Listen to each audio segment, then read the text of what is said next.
Presiden nomor urut 1, 2, dan 3. Kepada Bapak Ibu, kami mohon menempati tempat duduk yang telah kami sediakan karena acara akan segera dimulai. Terima kasih. Kebanyakan nyolong di lahan basah sih. Jangan gitu ngomongnya, ntar didatengin loh.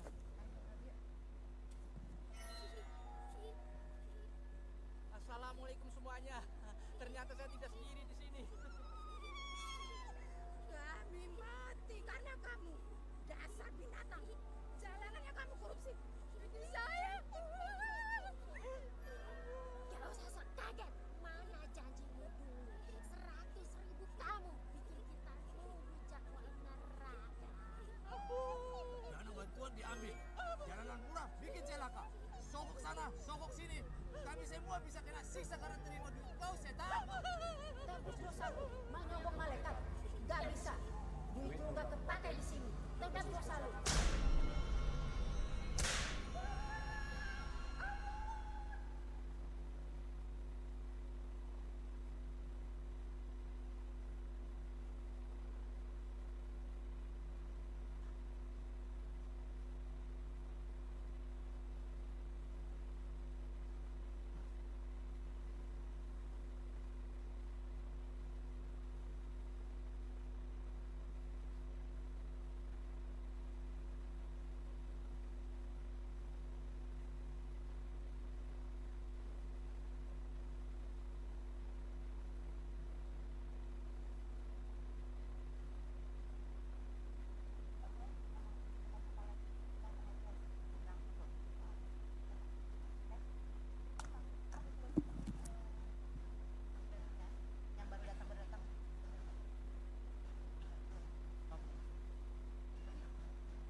Kami ucapkan selamat datang kepada Bapak Ibu pendamping calon presiden dan calon wakil presiden nomor urut 1, 2, dan 3. Kepada Bapak Ibu, kami mohon untuk menempati tempat duduk yang telah disediakan karena acara akan segera kami mulai. Terima kasih.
Selamat malam Bapak Ibu hadirin undangan yang berbahagia. Kami ucapkan selamat datang kepada tim pendamping dari calon presiden dan calon wakil presiden nomor urut 1, 2, dan 3.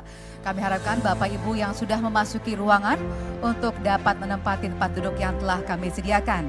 Saat ini calon presiden nomor urut 1, 2, dan 3 beserta calon wakil presiden nomor urut 1, 2, dan 3 sudah tiba di KPK dan akan segera memasuki tempat acara.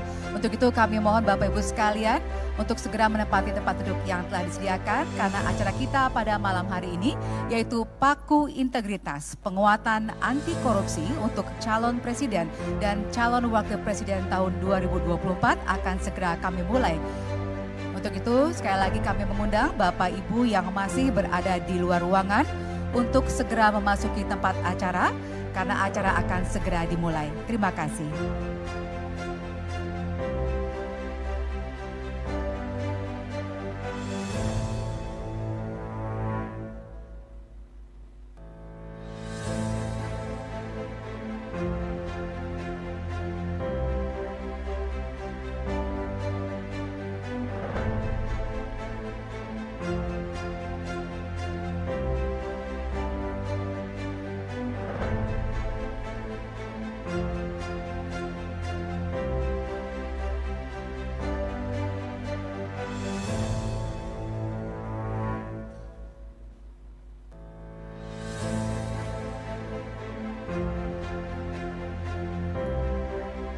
Selamat datang kami ucapkan kepada Bapak Ibu pendamping calon presiden dan calon wakil presiden nomor urut 1, 2, dan 3.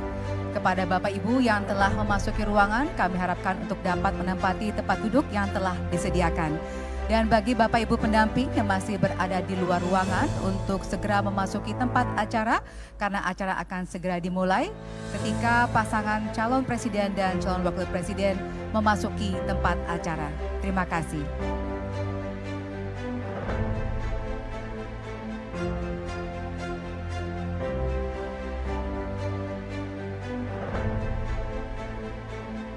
Kami ucapkan selamat datang kepada pimpinan dan Dewan Pengawas KPK, pimpinan Lembaga Penyelenggara Pemilu, dan tamu undangan lainnya.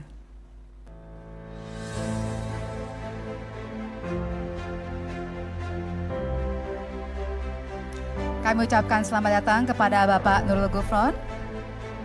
Terima kasih sudah tiba di tempat acara dan juga kami mengucapkan selamat datang kepada calon presiden dan calon wakil presiden nomor urut 2 telah tiba di ruangan hari ini.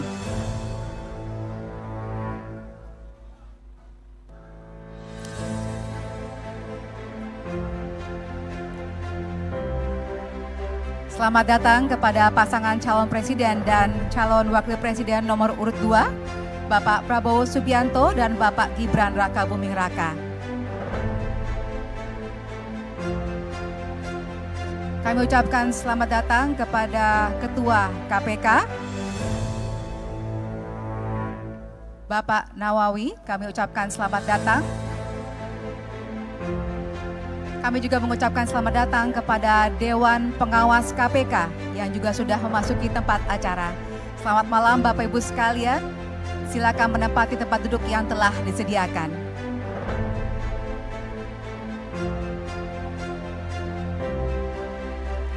Kami juga mengucapkan selamat datang kepada jajaran pejabat struktural dari KPK. Kami persilakan untuk menempati tempat duduk yang telah disediakan.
Selamat malam, selamat datang kepada Bapak Ibu yang telah memasuki tempat acara.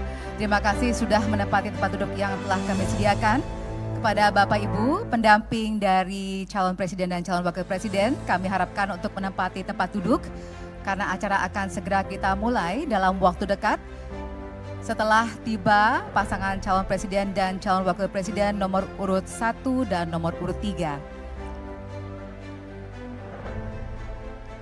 Tentunya kami mengucapkan juga terima kasih kepada rekan-rekan media yang telah hadir pada malam hari ini untuk meliput acara Paku Integritas, penguatan anti korupsi untuk calon presiden dan calon wakil presiden tahun 2024.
Selamat datang kepada pasangan calon presiden dan calon wakil presiden nomor urut 1, Bapak Anies Baswedan dan Bapak Muhaimin Iskandar.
Selamat datang, kami ucapkan kepada pasangan calon presiden dan calon wakil presiden nomor urut 3, Bapak Ganjar Pranowo dan Bapak Mahfud MD.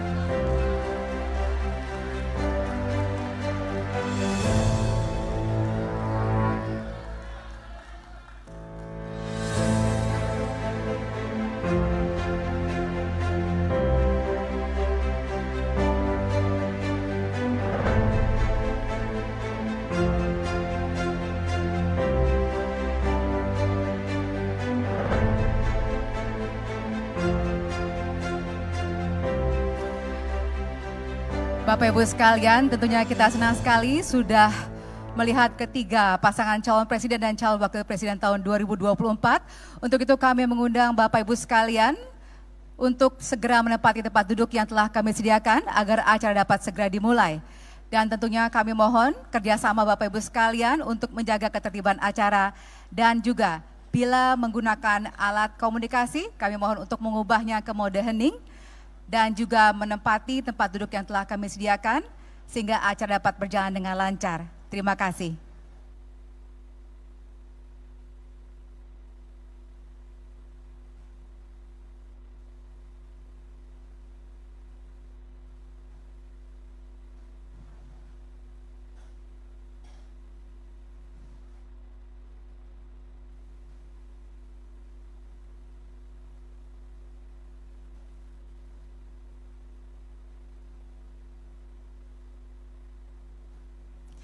Assalamualaikum warahmatullahi wabarakatuh.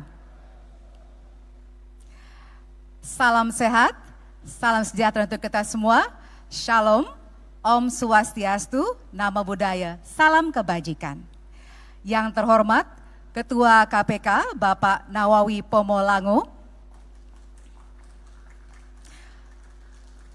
yang kami hormati pasangan calon presiden dan wakil presiden nomor urut 1 Bapak Anies Baswedan dan Bapak Muhaimin Iskandar,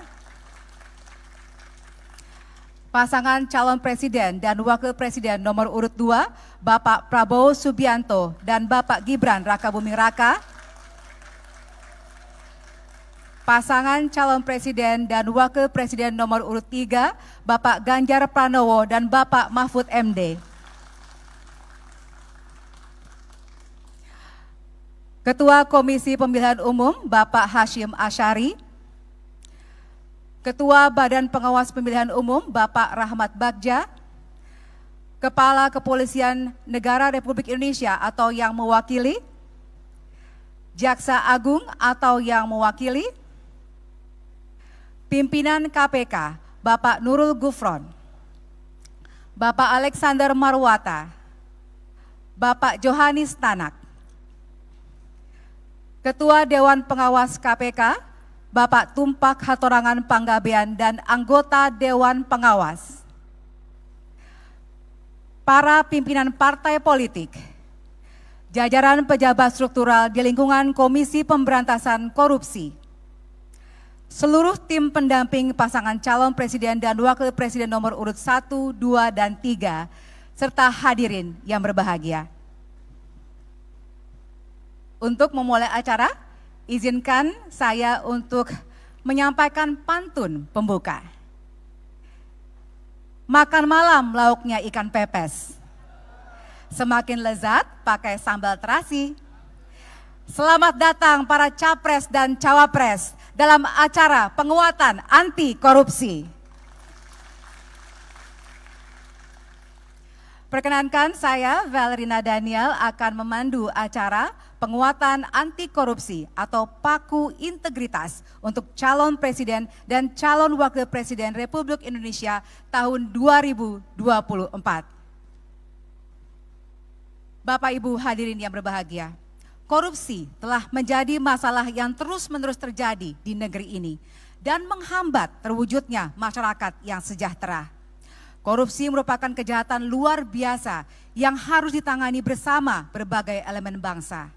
Tentunya segala upaya ini membutuhkan komitmen kuat dari pemimpin bangsa untuk memimpin orkestrasi pemberantasan korupsi. Kegiatan ini diselenggarakan dalam rangka menyambut Pesta Demokrasi, Pemilihan Umum, dan Pemilihan Serentak 2024.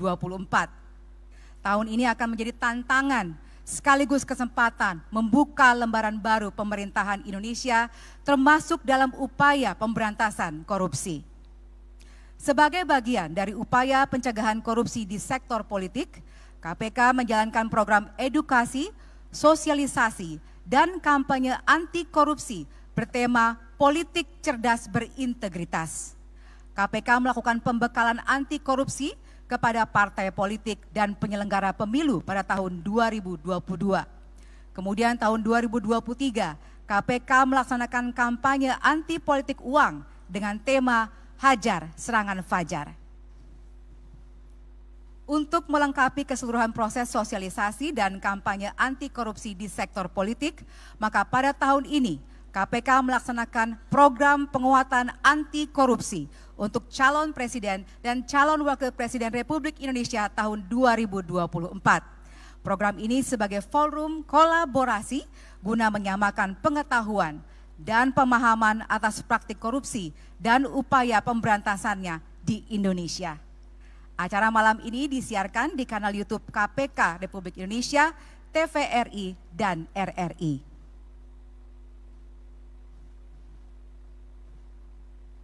Selanjutnya, marilah kita menyanyikan bersama lagu kebangsaan Indonesia Raya, dilanjutkan dengan Mars KPK. Hadirin dimohon berdiri.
Hadirin disilakan duduk kembali.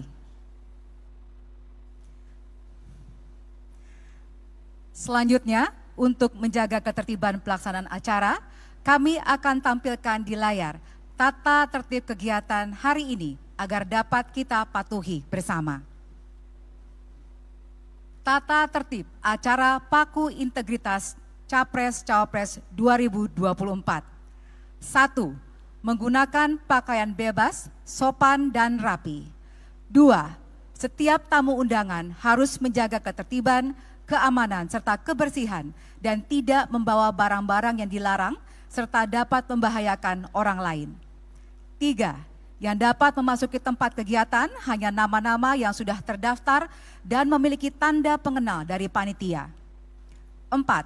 Tim pendamping pasangan Capres-Cawapres tidak diperkenankan membawa bahan kampanye dan alat peraga kampanye, kecuali atribut yang melekat di badan. 5. Selama acara berlangsung, tamu undangan tidak melakukan intimidasi dalam bentuk ucapan maupun tindakan kepada pihak lain. 6. Selama acara berlangsung, alat komunikasi dalam mode hening dan dilarang mengaktifkan flashlight kecuali kebutuhan dokumentasi media. Bapak Ibu, untuk kelancaran acara hari ini, sebagai upaya penguatan anti korupsi, marilah kita berdoa bersama menurut agama dan kepercayaan masing-masing. Berdoa dimulai.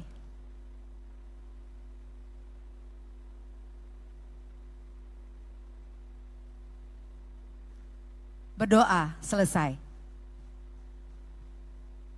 Selanjutnya, kita akan mendengarkan sambutan yang akan disampaikan oleh Ketua Komisi Pemberantasan Korupsi Republik Indonesia, Bapak Nawawi Pomolango.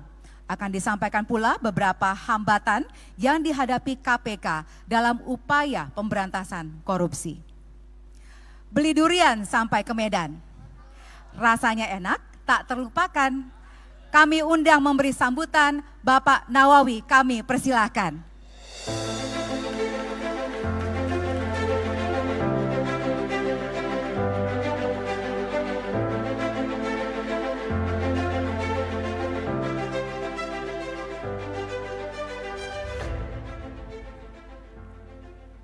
Bismillahirrahmanirrahim. Assalamualaikum warahmatullahi wabarakatuh.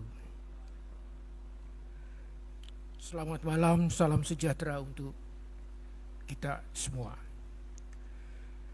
Yang kami hormati pasangan calon presiden, wakil presiden nomor urut 1, Bapak Haji Anies Rashid Baswedan dan Bapak Abdul Muhaimin Iskandar. Yang kami hormati pasangan calon presiden, wakil presiden nomor urut 2, Bapak Haji Prabowo Subianto dan Bapak Gibran Rakabuming Raka. Yang kami hormati pasangan calon presiden, wakil presiden nomor urut 3, Bapak Haji Ganjar Pranowo dan Bapak Haji Muhammad Mahfud MD. Yang kami hormati pimpinan partai politik peserta pemilu tahun 2024 yang mendampingi para calon. Yang kami hormati Ketua Komisi Pemilihan Umum, tadi mengkonfirmasi bahwa beliau masih di DPR. Yang kami hormati Ketua Badan Pengawas Pemilu.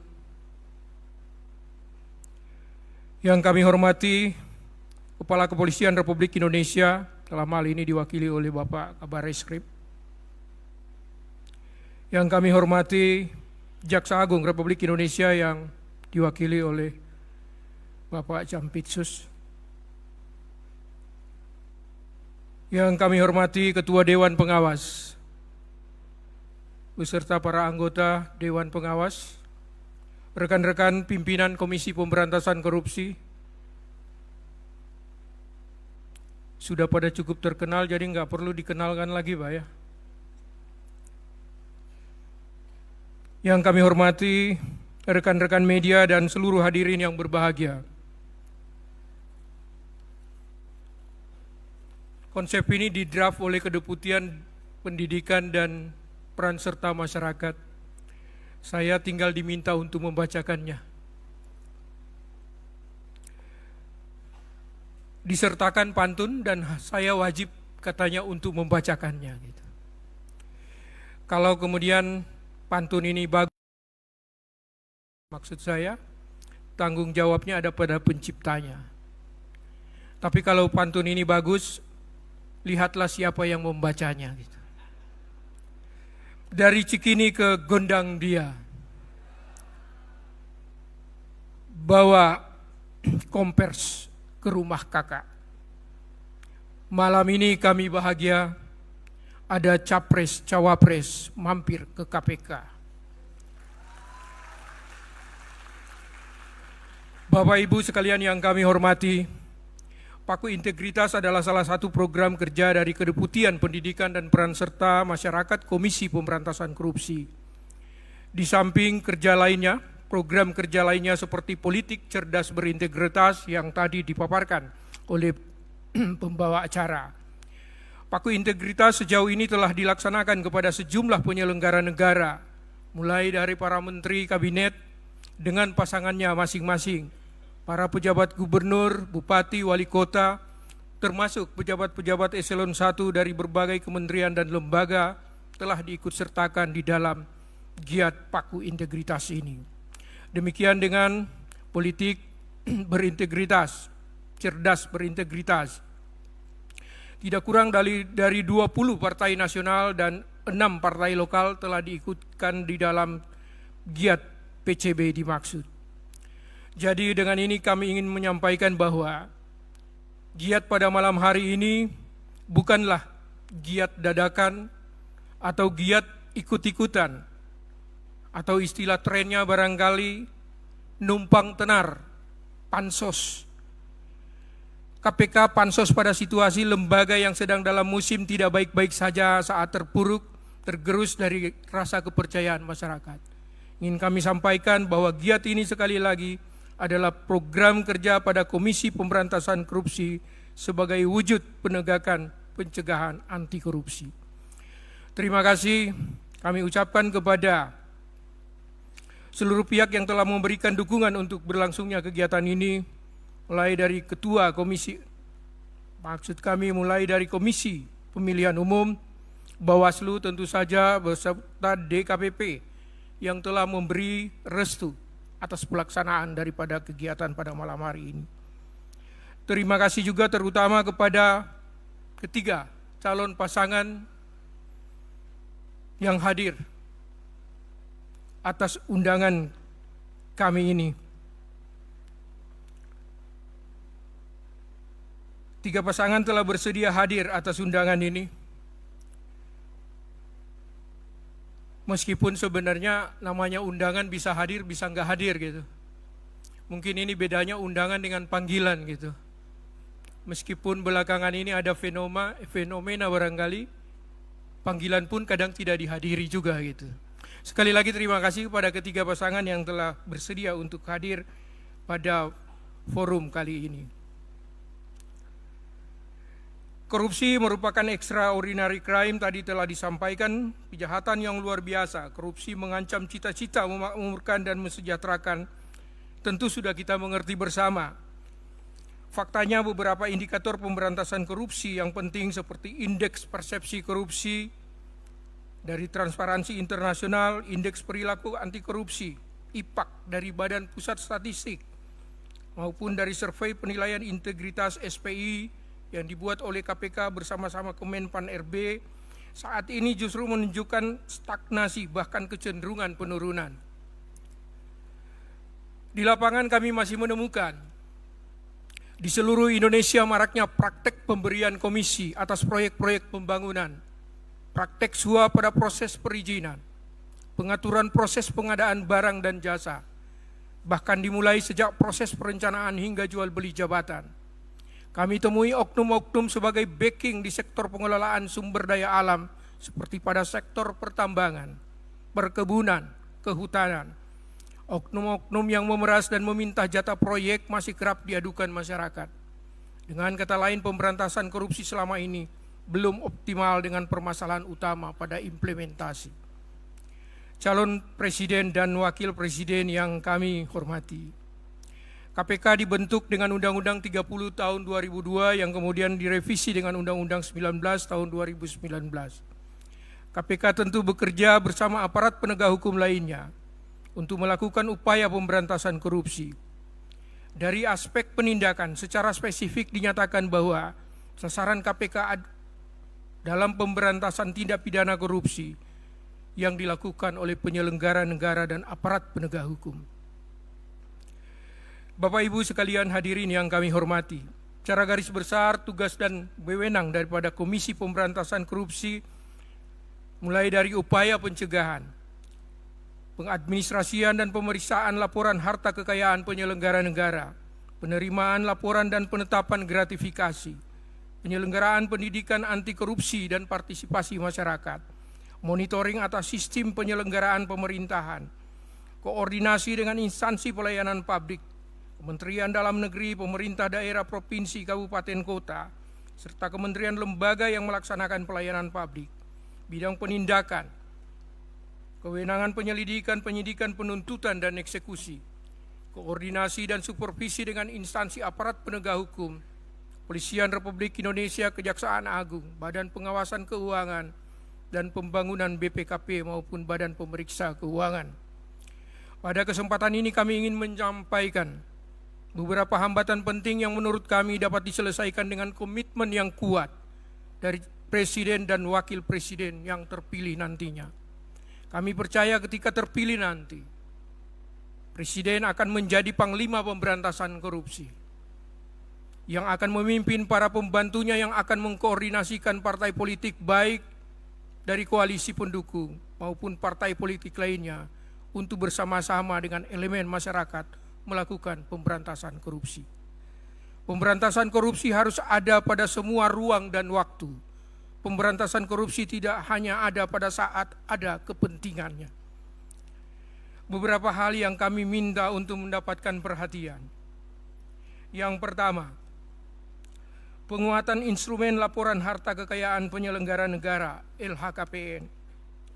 Undang-Undang 28 tahun 1999 yang menjadi dasar bagi Komisi Pemberantasan Korupsi melakukan pendaftaran serta pemeriksaan LHKPN. Namun tidak menyebutkan, undang-undang ini tidak menyebutkan sanksi yang tegas selain sanksi administrasi untuk ketidakpatuhan terhadap kewajiban.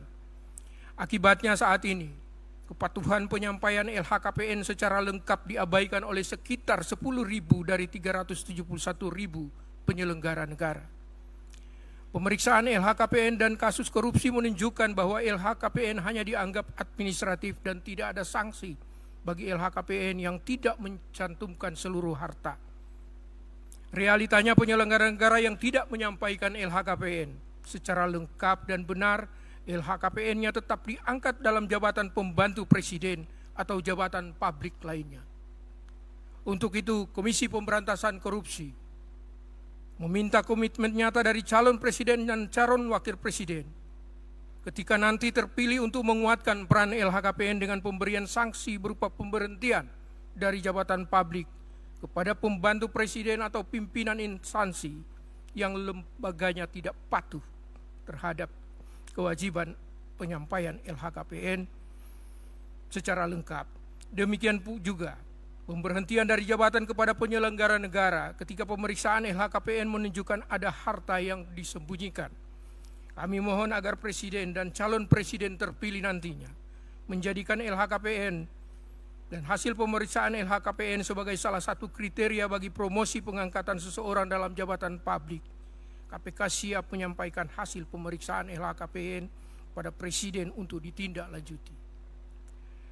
Berikutnya, koordinasi dan supervisi.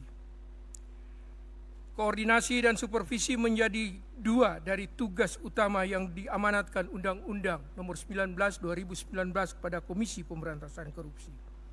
Ingin kami sampaikan pada forum ini, kewenangan yang diberikan undang-undang pada Komisi Pemberantasan Korupsi sebagai koordinator dan supervisor penanganan perkara-perkara tindak pidana korupsi tidak dan atau belum berjalan sebagaimana mestinya, meskipun telah memiliki pijakan aturan, regulasi sebagai pedoman dalam pelaksanaan tugas tersebut.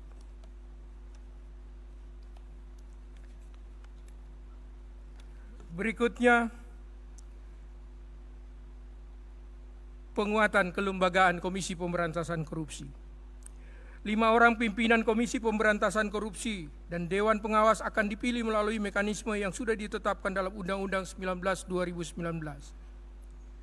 Presiden memiliki peran yang penting dalam proses pemilihan para kandidat calon pimpinan dan Dewan Pengawas KPK ke depannya. Kami minta agar Presiden berkomitmen untuk memilih dan menyerahkan ke Dewan Perwakilan Rakyat hanya kandidat yang cakap, yang secara teknis memiliki kompetensi yang tinggi dan terbukti integritasnya, rekam jejak calon, termasuk informasi yang disampaikan oleh kelompok masyarakat. Pilihan Presiden atas kandidat pimpinan Komisi Pemberantasan Korupsi dan Dewan Pengawas Komisi Pemberantasan Korupsi yang cakap, berintegritas, teruji, ini akan menunjukkan komitmen perkuatan terhadap lembaga Komisi Pemberantasan Korupsi ini. Perbaikan yang terakhir, perbaikan komunikasi dalam kerangka penegakan hukum, sebagaimana kami sebutkan dalam kaitannya dengan pelaksanaan tugas koordinasi dan supervisi, membutuhkan juga peran Presiden dan Wakil Presiden. Komunikasi yang lebih efektif antara Komisi Pemberantasan Korupsi dengan Kejaksaan Republik Indonesia, Kepolisian Republik Indonesia, termasuk dengan Tentara Nasional Indonesia, harusnya dapat difasilitasi oleh Presiden dan Wakil Presiden. Sebelum saya mengakhiri sambutan ini, masih disertakan lagi pantun yang barangkali bisa lebih merilekskan suasana. Burung cendrawasih berkacamata, burung Tesya memakai dasi. Terima kasih kepada semua peserta. Semoga Indonesia bebas dari korupsi. Belum cukup sampai di sini pemaparan ini. Kami akan minta rekan kami, Bapak Nurul Gufron, untuk melanjutkan pemaparannya. Lebih kurangnya mohon maaf. Billahi taufik wal hidayah. Assalamualaikum warahmatullahi wabarakatuh.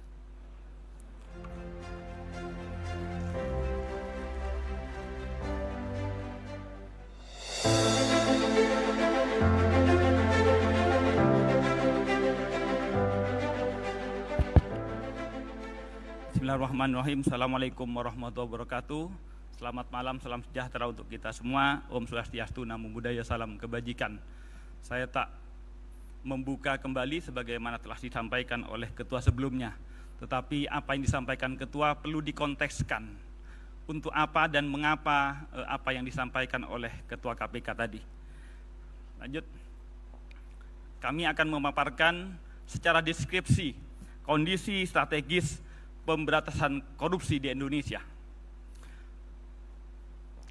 Sebagaimana kita ketahui, Indonesia lahir dan kemudian menjadi tumbuh sebagai negara sebagaimana kita saat ini jejaki, bukan hanya karena pengorbanan harta, bukan hanya pengorbanan keringat dan waktu, tetapi juga pengorbanan darah para pejuang bangsa kita untuk mewujudkan tujuan-tujuan negara.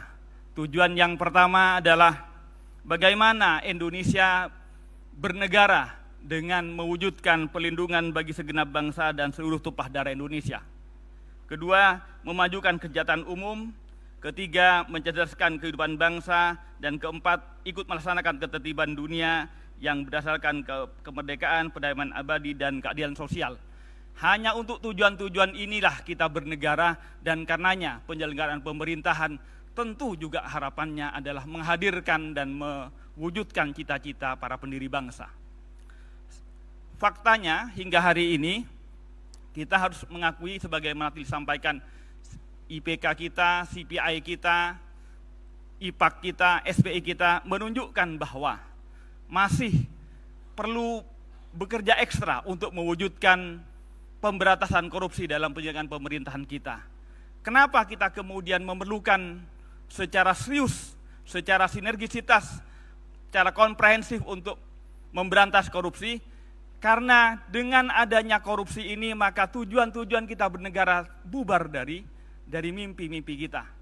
Sebagaimana kita ketahui, ketika ada korupsi, barang yang mungkin harganya 1 juta bisa kemudian dihargai dengan 2 juta karena berharap ada kickback. Berarti mekanisme pasar di mana barang terbaik dihargai dengan terbaik, kemudian di hadapan korupsi bisa kemudian menjungkir balikkan itu. Kedua, SDM. Anak-anak kita bersekolah tentunya ingin kemudian menjadi bagian dari penyelenggara negara. Harapannya yang berkompetensi, harapannya yang memiliki kapasitas, itu yang kemudian diapresiasi dan memiliki kesempatan untuk duduk menjadi bagian dari penyelenggara negara. Tetapi di hadapan korupsi, tak penting integritas, tak penting kualitas, yang penting isi tasnya. Ketiga, demokrasi. Salah satunya dalam beberapa pilkada, pileg dan lain-lain, yang harapannya di hadapan pemilu, di hadapannya demokrasi, setiap warga negara harapannya dihargai berdasarkan kualitas dan kapasitasnya. Faktanya kemudian juga menunggu amplop-amplop. Mengakibatkan apa? Maka kemudian demokrasi rusak dan penyelenggaraan pemerintahan pasti kemudian juga berakibat tidak baik. Runtuh hukum. Di hadapan hukum mestinya siapa yang benar yang kemudian diapresiasi dan kemudian dilindungi. Tapi kemudian ketika hukum diliputi dengan korupsi, maka siapa yang memiliki banyak uang yang kemudian bisa membeli kebenaran. Pelanggaran HAM dan lain-lain. Inilah bagaimana kita kemudian menyaksikan kemiskinan masih merajalela, alam rusak, banjir dan lain-lain. Itu adalah salah satu dampak dari pembangunan penjagaan pemerintahan yang masih diliputi dengan korupsi. Apa saja sebenarnya korupsi tersebut? Sebagaimana diatur di Undang-Undang 31 99 20 2001 ada sekitar 30 norma dalam 20 pasal, dari pasal 2 sampai pasal 22. Kalau kita jelaskan secara singkat ada 3 jenis, ada 7 jenis. Pertama, dari perbuatan melawan hukum atau menyalahgunakan wewenang yang mengakibatkan kerugian negara, diatur pada pasal 2 ayat 1. Kedua, suap. Ketiga, pemerasan. Keempat, gratifikasi. Kelima, perbuatan curang. Keenam, konflik of interest atau COI. Dan terakhir, perbuatan yang berkaitan dengan tindak pidana korupsi. Inilah yang disebut korupsi yang kemudian merusak sendi-sendi penyelenggaraan pemerintahan. Apa kepentingan kita kemudian mengatur dan kemudian melarang korupsi?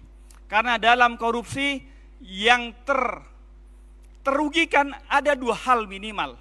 Pertama, keuangan negara yang mestinya efektif, efisien, maka kemudian tidak efektif, tidak efisien. Yang kedua, kewenangan publik yang mestinya di hadapan pemerintah dan negara, setiap warga negara sama menjadi tidak sama. 2 kepentingan inilah yang kemudian mengapa korupsi harus diberantas.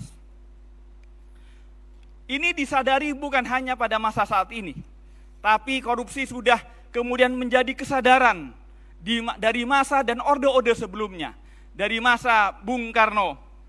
Bung Karno pada saat tahun 1957 sampai 1963 telah mendirikan PARAN, Panitia Rotulin Aparatur Negara.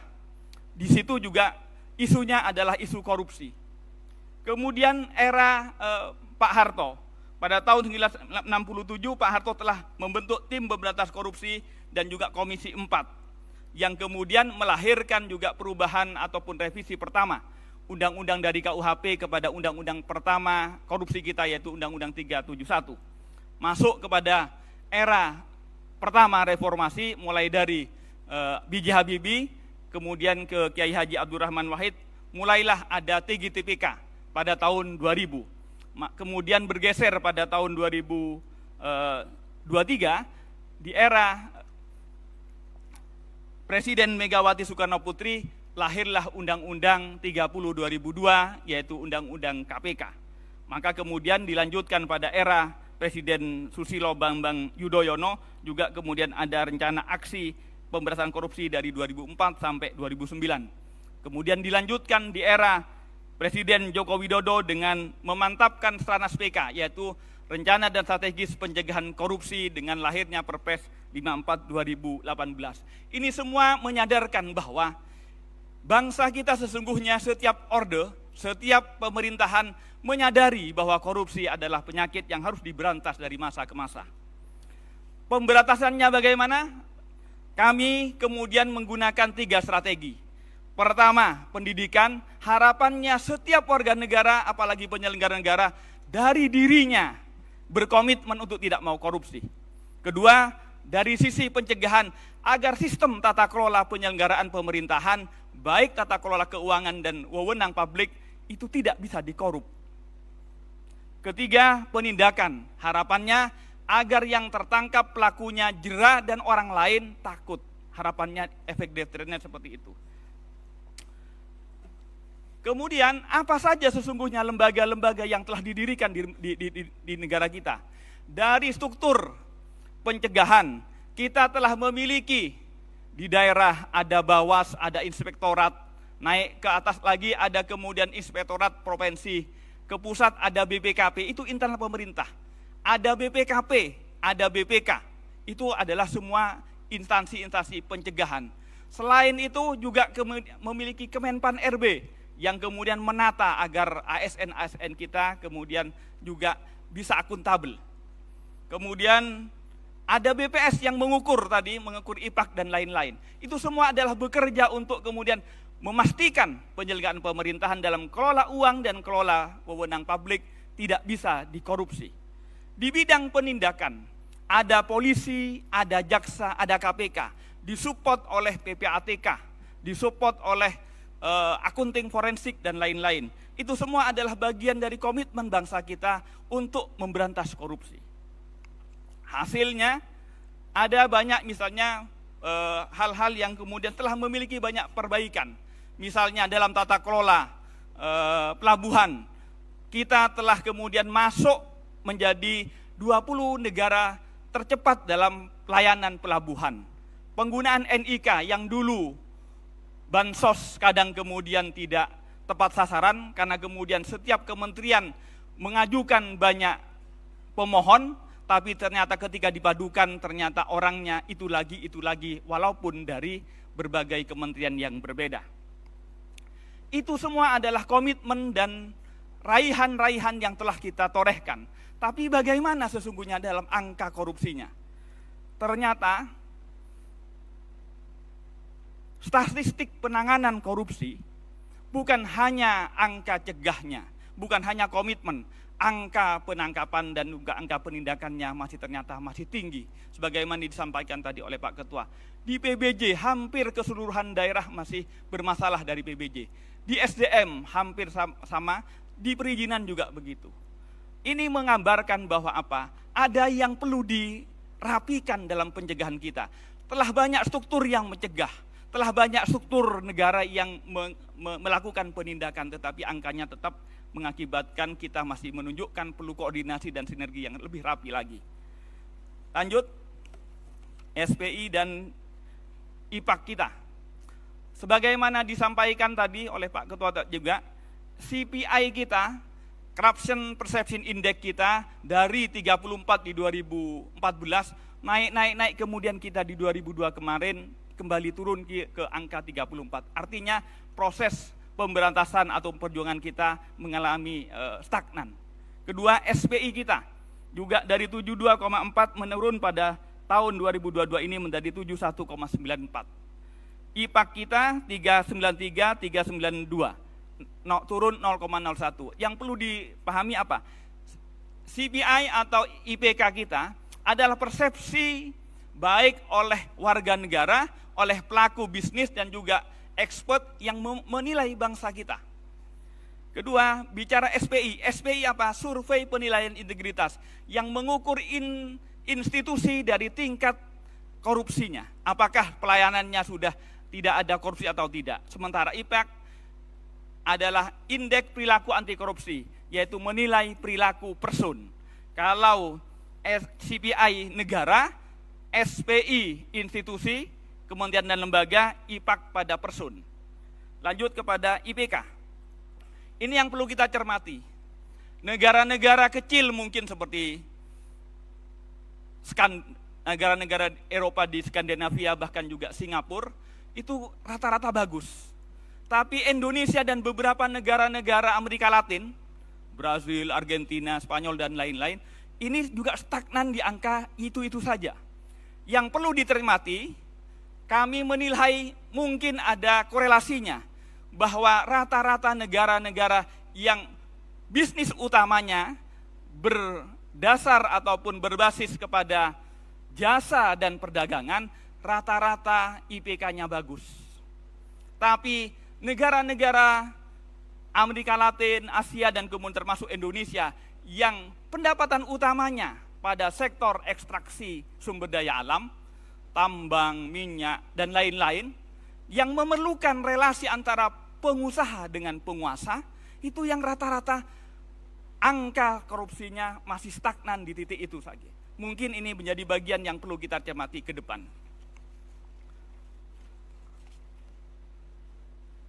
Komitmen bangsa kita, sebagaimana telah diratifikasi dengan Undang-Undang Nomor 7 2006, yaitu ratifikasi terhadap ANKEK, termasuk juga telah diinisiasinya Jakarta Principle, itu adalah bukti komitmen bangsa kita untuk terus membersihkan Indonesia dari korupsi. Ada banyak rekomendasi yang telah diratifikasi dan kemudian disetujui untuk kemudian ditingkatkan. Apa saja? Di antaranya adalah Undang-Undang Perampasan Aset. Kedua, pembatasan transaksi tunai. Ketiga, penyempurnaan undang-undang korupsi di bidang material maupun formilnya. Dan di dalamnya juga misalnya ada pengetatan remisi. Di undang-undang sebelumnya sesungguhnya untuk remisi selalu kemudian diukur dengan pelaksanaan uang pengganti, denda, dan lain-lain. Sementara sekarang remisi sudah dilepaskan dari kriteria atau syarat tentang ini, sehingga kemudian menjadi longgar kembali. Sehingga mengakibatkan sudah keluar ternyata banyak kemudian eksekusi-eksekusinya yang masih belum bisa dilaksanakan.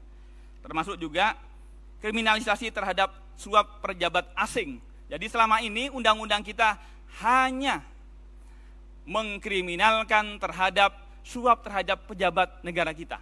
Sementara kalau warga negara menyuap pejabat asing, itu tidak terkena masih. Ketiga, illicit enrichment, artinya pembengkakan ataupun peningkatan kekayaan yang tidak rasional atau tidak bisa dipertanggungjawabkan. Trading influence, perdagangan pengaruh, dan juga kemudian peningkatan independensi dan penguatan independensi lembaga pemberantasan korupsi. Tantangan lebih lanjut, dari angka-angka CPI, IPAK ataupun SPI tersebut, itu menunjukkan bahwa permisivitas masyarakat kepada korupsi hampir semakin tinggi. Yang semula korupsi dianggap sebagai sebuah hal yang tabu, saat ini hampir mengatakan korupsi sudah biasa. Bahkan setiap akses mau mendapatkan hak, mau mendapatkan izin tertentu, seperti seakan-akan harus dengan suap. Ketiga, pengaturan konflik of interest. Ini juga perlu penguatan.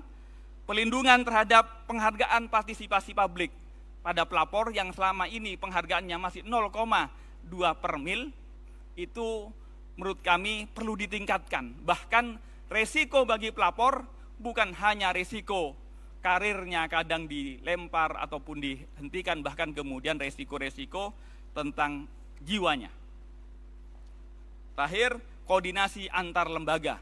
Karena banyaknya lembaga-lembaga yang memiliki kewenangan yang sama dalam pencegahan dan penindakan, sehingga mengakibatkan perlunya koordinasi dan sinergi dalam pemberantasan korupsi. Terakhir, sebagaimana dihujani pantun oleh MC, jadi kami berharap momen malam ini adalah momen bagaimana visi dan komitmen para calon presiden maupun wakil presiden ini lebih realistis dan lebih kemudian membumi terhadap masalah-masalah yang kami hadapi dalam pemberantasan korupsi ini. Oleh karena itu kami berharap Presiden maupun Wakil Presiden terpilih, kami berharap bukan hanya mungkin katanya beliau tadi, Panglima, kami berharap jadi pemimpin pemberantasan korupsi. Karena hanya dengan pemberantasan korupsi yang dipimpin oleh Presiden, semua elemen bangsa akan bersinergi dalam arah yang sama. Demikian yang dapat kami sampaikan. Akhirul kalam perlu kemudian saya akhiri dengan pantun juga. Buah salak, buah semangka, semuanya saya sembahkan ke Raisa. Beda kepala boleh beda pilihan, tetapi kita semua satu Indonesia. Akhirul kalam, wallahul muwaffiq ila aqwamit thoriq. Wassalamualaikum warahmatullahi wabarakatuh. Om Santi Santi Om, Namo Buddhaya, salam kebajikan.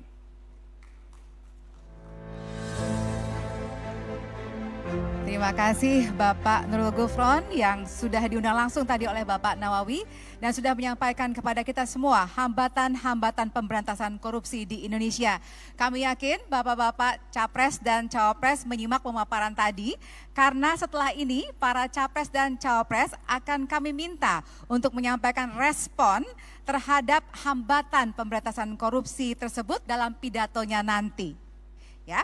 Baik, Bapak Ibu sekalian, kalau tadi Bapak Nawawi dan Bapak Nurul Gufron sudah menyampaikan pantun, maka izinkan saya untuk membalas pantunnya Bapak. Jangan lupa cakepnya ya Bapak Ibu sekalian ya. Belum mulai, tunggu, sabar. Oke, kita mulai sekarang. Burung merpati tak pernah ingkar janji. Terbangnya tinggi tapi tetap kembali ke hati. Komitmen pemimpin akan dinanti untuk Indonesia bebas korupsi. Baiklah Bapak Ibu sekalian, selanjutnya akan kita saksikan tayangan video mengenai kondisi korupsi dan harapan pemberantasan korupsi di Indonesia. Video menunjukkan permasalahan dan tantangan pemberantasan korupsi dan upaya pencegahannya. Selamat menyaksikan. Indonesia, sebuah negara kepulauan terbesar di dunia yang memiliki lebih dari 17.000 pulau. Mengusung semboyan Bhinneka Tunggal Ika yang bermakna beraneka ragam tetapi satu, menggambarkan masyarakat Indonesia yang majemuk namun tetap satu. Jumlah warga negara Indonesia diperkirakan telah menembus 278 juta jiwa dan menjadikan Indonesia sebagai negara dengan jumlah penduduk terbesar keempat di dunia. Secara total, jumlah kekayaan negara yang dikelola dalam bentuk aset negara mencapai lebih dari 11.000 triliun rupiah yang pengelolaannya mengacu pada pembukaan Undang-Undang Dasar Negara Republik Indonesia tahun 1945 alinea keempat. Sayangnya, cita-cita luhur para pendiri bangsa tersebut dinodai oleh praktik-praktik korupsi dan perilaku koruptif yang semakin kompleks. Akibat dari tingginya tingkat permisivitas masyarakat terhadap budaya koruptif di sekitar mereka. Korupsi merupakan kejahatan yang luar biasa. Karena korupsi merenggut hak asasi rakyat Indonesia untuk dapat hidup sejahtera. Nilai pengembalian aset negara akibat kasus korupsi dalam kurun waktu 10 tahun terakhir mencapai 3,86 triliun rupiah. Nilai ini hanya sebagian kecil dari total kerugian negara yang hilang akibat kasus korupsi. Rendahnya praktik anti korupsi di Indonesia ditunjukkan oleh penurunan capaian 3 indikator utama keberhasilan pemberantasan korupsi. KPK adalah lembaga negara yang diberi mandat untuk melaksanakan tugas pencegahan dan pemberantasan tindak pidana korupsi. Dalam melaksanakan tugas tersebut, KPK menerapkan strategi Trisula pemberantasan korupsi melalui Sula Pendidikan, Sula Pencegahan, dan Sula Penindakan. Sula Pendidikan bertujuan untuk menanamkan nilai dan prinsip anti korupsi dalam rangka memperbaiki dan meningkatkan perilaku anti korupsi masyarakat. Strategi pendidikan diharapkan akan mampu merubah budaya untuk tidak permisif terhadap perilaku koruptif. KPK terus berkomitmen untuk melibatkan peran serta dan partisipasi masyarakat. Bersama masyarakat, pemerintah pusat dan daerah, sektor swasta, serta KPK Mari wujudkan Indonesia bersih dari praktek-praktek korupsi. Bersama Kementerian Pendidikan, Kebudayaan, Riset dan Teknologi, Kementerian Agama, serta pemerintah daerah, KPK menyusun strategi nasional pendidikan anti korupsi, melaksanakan penguatan kapasitas SDM nasional, hingga menyusun kurikulum anti korupsi untuk satuan pendidikan. Sinergi aktif bersama Kementerian Desa, Pembangunan Daerah Tertinggal dan Transmigrasi, Kementerian Dalam Negeri dan Kementerian Keuangan, KPK mencanangkan 33 percontohan desa anti korupsi di Indonesia. KPK bersama KPU, Bawaslu, dan DKPP mengkampanyekan gerakan anti politik uang dengan membawa pesan Hajar Serangan Fajar yang bertujuan untuk mengedukasi masyarakat mengenai pentingnya gerakan menolak segala bentuk politik uang menjelang pemilu kada 2024. Melalui Sula Pencegahan, KPK berfokus pada 3 poin utama dalam aksi strategi nasional pemberantasan korupsi. Survei penilaian integritas bertujuan untuk memetakan risiko korupsi dan kemajuan upaya pencegahan korupsi yang dilakukan oleh kementerian, lembaga, serta pemerintah pusat dan daerah. Dalam upaya mencapai hasil SPI yang optimal, KPK melakukan kajian perbaikan sistem, pengendalian gratifikasi, kepatuhan pelaporan dan pemeriksaan LHKPN, pencegahan korupsi di sektor badan usaha, serta koordinasi pencegahan korupsi daerah. Sula Penindakan bertujuan untuk mengoptimalkan upaya penindakan terhadap kasus korupsi dan tindak pidana pencucian uang melalui optimasi aset recovery atau penyelamatan aset. Sula Penindakan juga dioptimalkan dalam sistem penanganan perkara terpadu berbasis teknologi informasi, yaitu sistem pertukaran data secara elektronik pada lembaga penegak hukum. Perkara korupsi di Indonesia menjadi permasalahan yang mendesak untuk diatasi.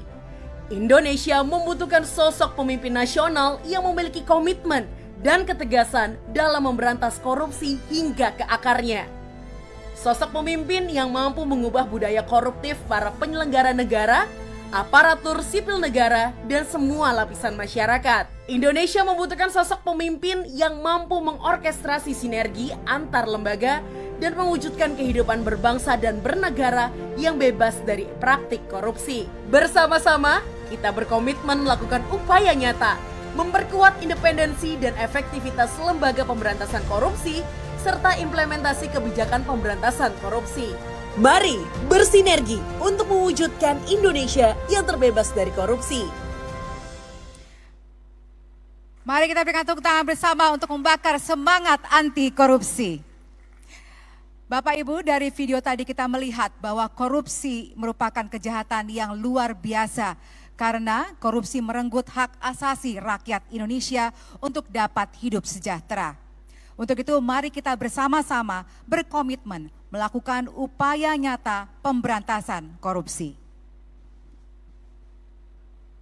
Untuk merespon hambatan pemberantasan korupsi yang tadi telah dipaparkan oleh pimpinan KPK dan tayangan video, maka selanjutnya kita akan mendengarkan bersama respon atas hambatan-hambatan pemberantasan korupsi dalam bentuk komitmen anti korupsi dari para calon. Mohon dengan hormat, tidak menggunakan forum ini sebagai forum kampanye. Waktu yang akan diberikan adalah 10 menit untuk pasangan Capres-Cawapres. Baiklah, kita sambut Capres-Cawapres nomor urut 1, Bapak Anies Baswedan dan Bapak Muhaimin Iskandar. Kami undang ke atas panggung pasangan calon nomor urut 1.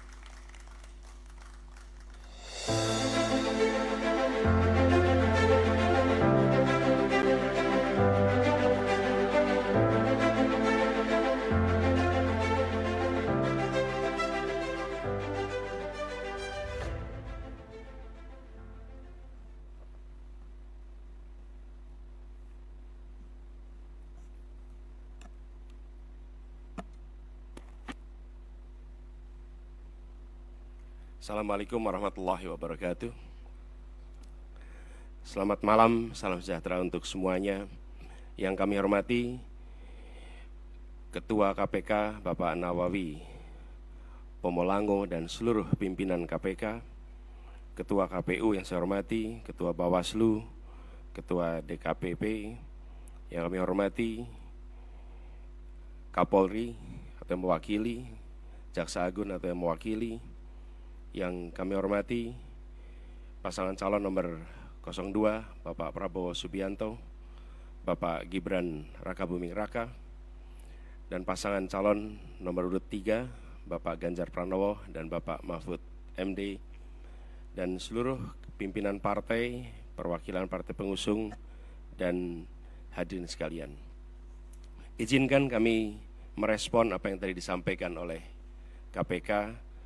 Kami melihat persoalan yang sama seperti tadi dipaparkan, bahwa komitmen untuk memberantas korupsi harus mulai dari puncak, dari yang paling atas. Dan kita menyadari Indonesia seperti yang disampaikan didirikan oleh orang-orang yang berintegritas. Dan contoh-contoh seperti Muhammad Hatta, Hugeng, Baharudin Lopa, dan akhir-akhir kemarin adalah Pak Artijo Alkostar, adalah contoh pribadi-pribadi berintegritas yang saya rasa harus kita kembalikan lagi di Republik ini. Ini persoalan yang amat serius, yang tidak boleh kita anggap enteng dan sederhana.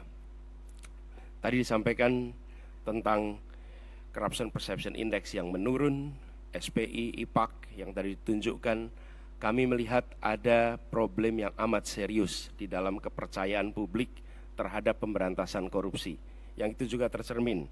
Bulan lalu ada survei CSIS terhadap lembaga-lembaga pemerintahan, dan di antara lembaga pemerintahan paling rendah kepercayaan adalah DPR, dan di atas DPR adalah KPK. Justru KPK bukan lembaga yang paling dipercaya, tapi termasuk lembaga yang paling rendah kepercayaannya. Karena itu kami ke depan berkomitmen untuk bisa melaksanakan beberapa hal. Pertama adalah mengembalikan kepercayaan publik, mengembalikan KPK menjadi institusi yang memiliki kekuatan dan memiliki kemampuan untuk menindak seluruh tindakan pelanggaran korupsi. Dan ini dari aspek apa? Satu, undang-undangnya. Kita ingin mengembalikan agar KPK berwibawa lagi secara legal seperti dulu. Dan ini artinya merevisi undang-undang KPK. Kami ingin agar revisi ini akan bisa mengembalikan KPK kepada posisi yang kuat. Yang kedua adalah standar etika yang tinggi di tubuh KPK. Kita ingat era di mana KPK datang di sebuah tempat, tidak mau ikut makan, tidak mau ikut kegiatan-kegiatan yang didanai di luar KPK. Standar yang tinggi itu harus dikembalikan di KPK, sehingga bukan saja undang-undangnya memberikan kekuatan dan kemandirian, tapi juga di dalamnya baik pimpinan maupun seluruh staf bekerja dengan kode etik yang amat tinggi. Yang ketiga adalah rekrutmen. Rekrutmen di KPK kita perbaiki sama-sama seperti tadi disampaikan yang diusulkan oleh Presiden di tingkat pimpinan maupun rekrutmen staf. Bukan sekedar mencari pekerjaan, tapi menjadi tempat untuk memberantas korupsi. Ini hal pertama yang kami ingin lakukan. Yang kedua adalah seperti katakan tadi, optimalisasi LHKPN. Dan kami setuju, bila tidak itu dilaksanakan, maka bisa dilakukan demosi, bahkan reposisi atau sanksi yang lain. Lalu kami melihat perlunya kita menuntaskan undang-undang atau RUU perampasan aset. Koruptor harus dimiskinkan, tidak ada pilihan lain. Ini adalah hukuman yang harus diberikan. Yang berikutnya adalah kami ingin mendorong konsep illicit enrichment dan trading in influence. Sesuai dengan UNCAC yang harapannya nanti akan menjadi arus utama dalam pemberantasan korupsi. Lalu yang tidak kalah penting, kami berencana untuk mendorong pengesahan RUU pendanaan politik. Karena salah satu problem utama adalah justru karena proses politik pelibatan, baik itu kegiatan partai politik, kegiatan kampanye yang tidak memberikan ruang yang cukup untuk pendanaan dari negara dan publik, menjadi salah satu sumber korupsi yang terjadi di Republik ini. Kemudian kita berencana untuk memberikan hadiah yang layak bagi pemburu koruptor, sehingga yang memburu koruptor bukan hanya aparatur dari KPK, kepolisian, dan kejaksaan, tapi semua pihak yang ikut melaporkan, memburu, mereka mendapatkan reward yang setara. Ini adalah komitmen kami terkait dengan pemberantasan korupsinya. Yang berikutnya adalah terkait dengan sektor-sektor utamanya. Pemberantasan korupsi harus diselesaikan di semua sektor. Tapi kami melihat ada beberapa sektor utama yang harus diawalkan. Pertama adalah aspek pendapatan negara. Kami melihat penting sekali bila aspek ini dilakukan tindakan yang serius. Pajak, cukai, PNBP. Kemudian sektor sumber daya alam khususnya dan sumber daya laut. Yang ketiga adalah sektor pangan. Karena korupsi di sektor ini berdampak amat besar kepada kesejahteraan seluruh rakyat Indonesia. Yang berikutnya adalah yang ketiga, sektor layanan dasar, pendidikan, kesehatan, infrastruktur. Ini memiliki efek yang amat besar pada kualitas pendidikan, kualitas pelayanan kesehatan, bahkan kualitas perekonomian karena infrastruktur yang terganggu oleh praktek-praktek korupsi. Berikutnya adalah bisnis ilegal, judi, narkoba, dan lain-lain. Inilah sektor-sektor utama yang dalam hemat kami perlu menjadi perhatian di dalam pemberantasan korupsi. Jadi Bapak Ibu sekalian yang kami hormati, kami berkomitmen bukan sekedar karena saat ini dalam tanggung jawab untuk menjadi calon presiden, calon wakil presiden, dan dimintai komitmennya di KPK. Perlu kami sampaikan bahwa komitmen kami untuk memerangi korupsi sudah dimulai sejak zaman dulu. Zaman mahasiswa aktif untuk memerangi praktek-praktek korupsi di era KKN merajalela. Ketika kami bertugas sebagai akademisi, rektor, maka kami menetapkan mata kuliah anti korupsi sebagai mata kuliah wajib yang harus diambil oleh setiap mahasiswa. Dan waktu itu bekerja sama dengan KPK. Barangkali menjadi satu-satunya universitas di Indonesia, bahkan mungkin di dunia, yang menjadikan mata kuliah anti korupsi sebagai mata kuliah wajib. Dan tujuannya seperti disampaikan oleh Pak Nurul Gufron tadi, di aspek pendidikan kita ingin memangkas suplai potensi koruptor. Dan bila itu dikerjakan, harapannya dalam jangka panjang kita akan bisa mencegah potensi itu.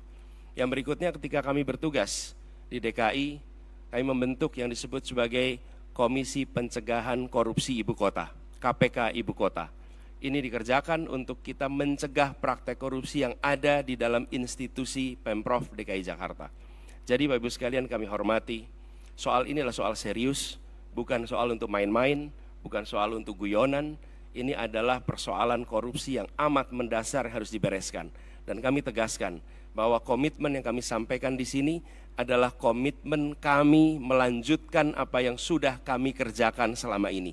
Bukan semata-mata karena ditugasi menjadi pasangan calon presiden, tapi ini adalah komitmen lama yang akan kami teruskan. Dan insya Allah ketika kami ditugaskan, maka integritas menjadi faktor nomor 1 dalam penentuan pribadi-pribadi di pemerintahan. Termasuk ketika penyusunan kabinet, dalam penyusunan pimpinan-pimpinan lembaga, termasuk dalam mengusulkan nama-nama menjadi anggota KPK, pimpinan KPK. Ini semua bagian dari komitmen kita untuk mengembalikan agar kepercayaan rakyat pada pemimpin, kepercayaan rakyat kepada pemerintahan bisa pulih kembali. Dan dengan kepercayaan itu kami yakin Indonesia akan bisa meraih semua yang dijanjikan oleh kemerdekaan. Seperti yang disampaikan tadi, 4 hal itu hanya akan bisa tercapai apabila kita memiliki komitmen untuk menjunjung tinggi integritas, kompetensi. Dan inilah komitmen yang kami berikan kepada seluruh rakyat Indonesia melalui forum yang terhormat pada malam hari ini. Terima kasih. Assalamualaikum warahmatullahi wabarakatuh. Terima kasih Bapak Anies Baswedan dan Bapak Muhaimin Iskandar yang telah menyampaikan respon dan komitmen anti korupsi. Kami silakan untuk kembali ke tempat duduk.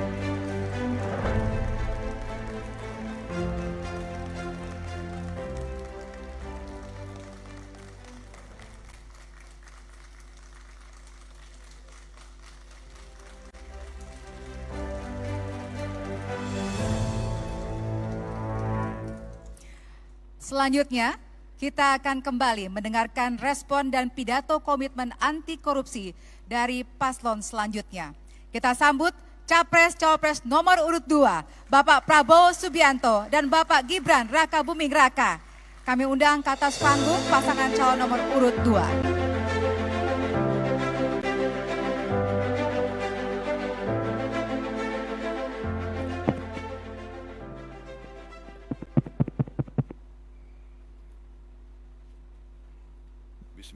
Bismillahirrahmanirrahim. Assalamualaikum warahmatullahi wabarakatuh. Selamat malam, salam sejahtera bagi kita sekalian. Shalom Om Swastiastu, Namo Buddhaya, salam kebajikan. Yang saya hormati, yang saya banggakan, Ketua KPK Bapak Nawawi Pamulanggo beserta seluruh Dewan Pengawas dan pimpinan KPK. Ketua KPU Bapak Hashim Asyari atau yang mewakilinya, Ketua Bawaslu Bapak Rahmat Bagja, Ketua DKPP Bapak Hedi Lugito, Bapak Febri Adriansyah, Jampitsus mewakili Jaksa Agung, Komjen Polisi Wahyu Widada, Kabar Eskrim mewakili Kapolri, pasangan calon Presiden Wakil Presiden 01 Bapak Anies Baswedan dan Bapak Muhaimin Iskandar yang saya hormati, pasangan calon Presiden dan Wakil Presiden 03 Bapak Ganjar Pranowo dan Profesor Mahfud MD yang saya hormati. Kita telah kumpul di tempat yang baik ini untuk membahas masalah korupsi. Dan saya kira kita semua menyadari dan faham benar betapa masalah korupsi ini merusak kehidupan bangsa dan negara dan membahayakan keselamatan sebuah negara.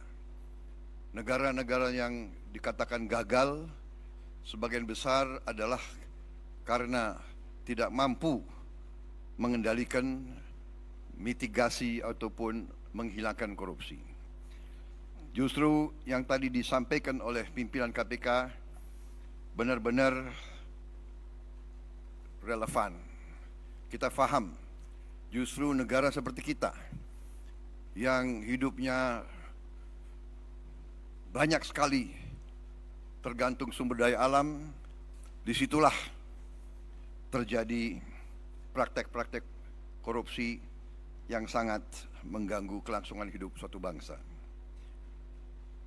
Semua upaya yang sudah disampaikan oleh KPK harus kita dukung. Dan saya bertekad untuk mendukung dan untuk manakala saya nanti bersama Saudara Gibran menerima mandat dari rakyat, saya bertekad untuk memimpin upaya pemberantasan korupsi dengan sungguh-sungguh dan dengan total. Saudara-saudara sekalian, pendekatan yang sudah dilakukan itu sudah benar. Pendekatan pendidikan, kemudian pencegahan dan penindakan, itu sudah benar, harus kita tingkatkan. Tetapi saya memandangnya dari segi sistemik, dari segi realisme. Jadi menurut pandangan saya, kita harus dengan secara realistis mengatur kualitas hidup semua pengambil keputusan yang mengendalikan roda pemerintahan, terutama yang memegang anggaran besar. Kualitas hidupnya ini harus dijamin dan diperbaiki. Contoh, hakim di negara-negara yang maju yang harus kita pelajari, hakim-hakim, apalagi hakim tertinggi, hakim agung, itu dijamin jabatannya seumur hidup. Dia hanya bisa berhenti apabila dia sakit, dia minta berhenti, atau dia meninggal. Itu di Amerika, itu di Inggris. Kemudian Ketua Mahkamah Agung adalah pejabat negara yang gajinya tertinggi. Kediaman resminya lebih besar atau lebih besar dari Perdana Menteri. Itu di Inggris. Hakim-hakim itu dijamin penghasilannya begitu besar sehingga bisa dikatakan dia tidak ada insentif untuk korupsi sama sekali. Ini yang saya anggap pendekatan sistemik dan pendekatan realistis.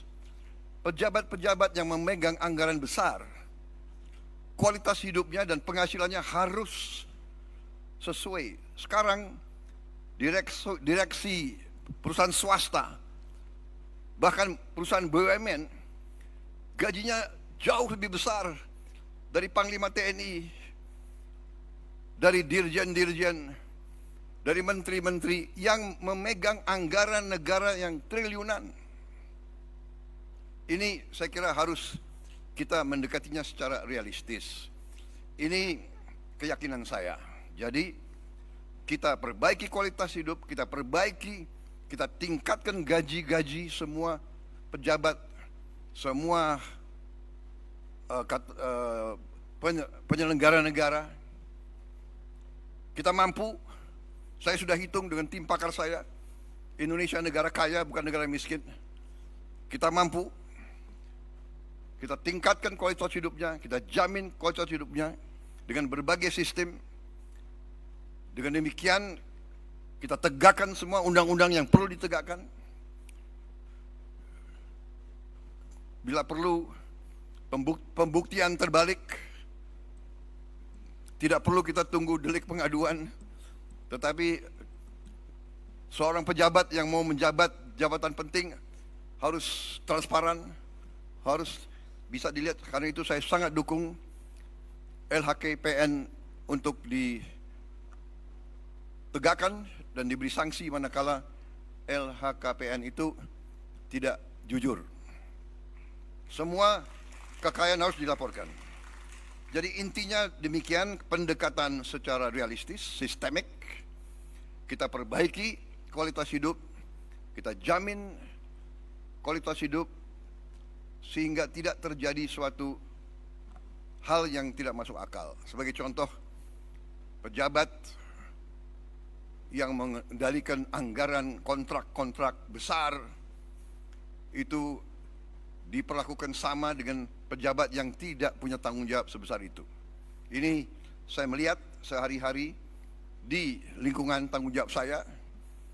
Di Kementerian Pertahanan ada pejabat yang mengendalikan triliunan dalam kontrak-kontrak, pangkatnya sama dengan pejabat yang kerjanya rutin. Ini saya ajukan sudah 2-3 tahun untuk jabatannya dinaikkan. Mungkin tidak dari segi gaji, tapi dari segi penghormatan. Saya mau usulkan pejabat-pejabat di Kementerian Pertahanan yang mengendalikan anggaran begitu besar diberi bintang 3. Tapi sampai sekarang ya mungkin birokrasi dan sebagainya masih belum tembus. Itu pertama, jadi sistemik pendekatan. Yang kedua menurut saya adalah kehendak politik, political will. Tadi saya sependapat dengan Pak Anies tadi, harus dari atas. Political will, kehendak politik. Kehendak politik untuk menegakkan pemberantasan korupsi. Dan Ingarso Sungtulodo memberi contoh. Pengalaman saya di tentara, kalau pemimpin memberi contoh yang jelek, anak buahnya lebih jelek lagi. Jadi kita selalu harus memimpin dengan contoh, memimpin dari depan, transparan, dan kita harus selalu menegakkan walaupun mungkin berat. Saya kira intinya itu, saya dukung semua upaya yang tadi disampaikan oleh KPK, semua upaya mitigasi, pencegahan dan penindakan. Tetapi paling inti adalah pendekatan sistemik. Kita perbaiki sistemnya. Sesudah sistem diperbaiki, dengan political will, kita tindak sekeras-kerasnya yang menyimpang dari ketentuan kita. Korupsi adalah yang bisa merusak Indonesia, bisa gagalkan Indonesia untuk dengan cepat meningkat menjadi negara maju. Dan itu yang kita inginkan dan itu yang bisa kita capai. Negara kita sangat kaya, negara kita sangat potensial, dan negara kita sangat-sangat mungkin melompat menjadi negara yang hebat. Terima kasih. Wassalamualaikum warahmatullahi wabarakatuh. Terima kasih Bapak Prabowo Subianto dan Bapak Gibran Rakabuming Raka yang telah menyampaikan respon dan komitmen anti korupsinya. Kami silakan untuk kembali ke tempat duduk.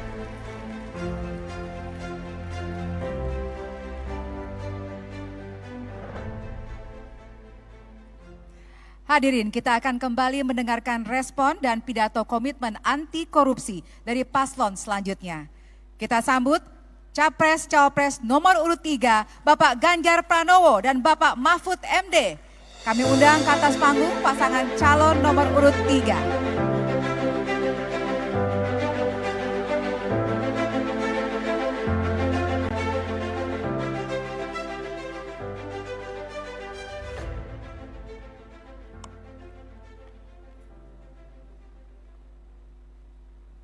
Assalamualaikum warahmatullahi wabarakatuh. Selamat malam, salam sejahtera untuk kita semuanya. Om Swastiastu, Namo Buddhaya, Rahayu.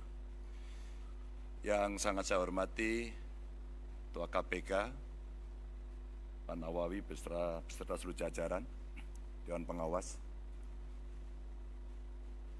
para Capres, Cawapres, Pak Anies, Pak Muhaimin, Pak Prabowo, Pak Gibran. Tentu hadir di sini yang mewakili Pak Kapolri, Pak Jaksa Agung dari Bawaslu.